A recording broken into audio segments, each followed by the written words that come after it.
chaos within the Republican Party has taken up quite a bit of time and energy this week. But don't forget about the Democrats. Yes, they are in the minority for the first time in 4 years, but they also just completed an overhaul of their party's leadership. Now, Democrats are tasked with governing effectively without that coveted majority. So how are they going about it? Joining me now to discuss is Democratic Congresswoman from California, Sara Jacobs. Welcome to you, Congresswoman. Talk to me a little bit about how Democratic leadership is thinking about this current dynamic. Now you have Republicans, the divisions in that caucus. Is that going to present opportunities for you to govern more effectively, windows for you to get some things done, or elevations that you usually would not have if you were in the minority? Yeah, look, I think what we saw the last 5 days is really a harbinger of what we're going to see from this Republican majority. If it took them this long to get a speaker, how are they going to pass the basic functionings of government, like the debt ceiling, like a government funding bill?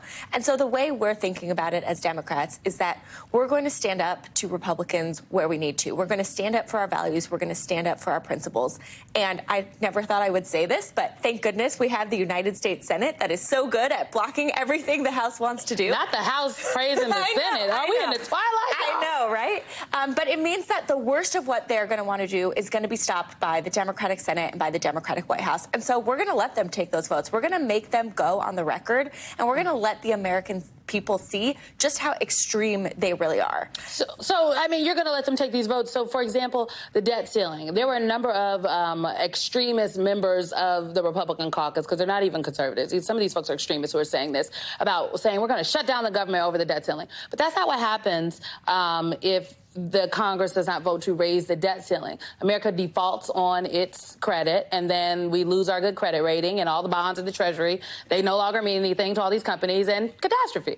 That's right. So when we need to stand up to them for our principles, when we know the Senate and the White House are going to be stopping it, we're going to let them take those votes. But for the basic functionings of government, for the debt ceiling, for government funding, for the things that are going to impact people's lives if the House is not able to get something done, we're going to find ways to work with them. And, I actually think part of the concessions Kevin McCarthy made to his far-right extreme actually could help us in this way. Which concession? So, for instance, the discharge petition. So they've changed the rules on the discharge petition, which means that anyone can get enough signatures to bring a bill, and it has to be voted on the floor, which means we only need an additional 6 Republicans to vote with us to get a discharge petition to come to the floor.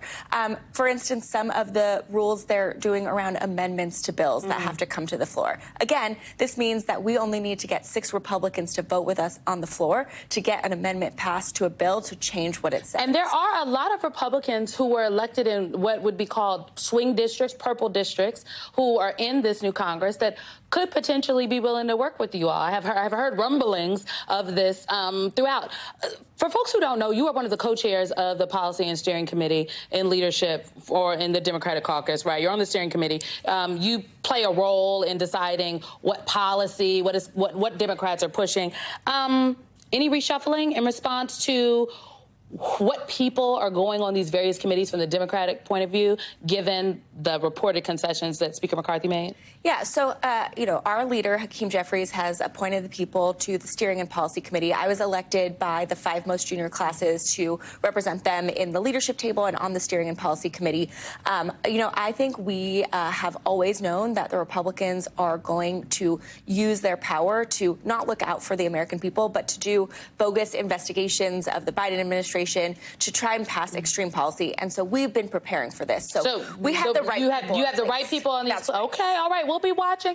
Congresswoman Sara Jacobs, thank you very much for coming in today. Appreciate your time. Thank you for having me.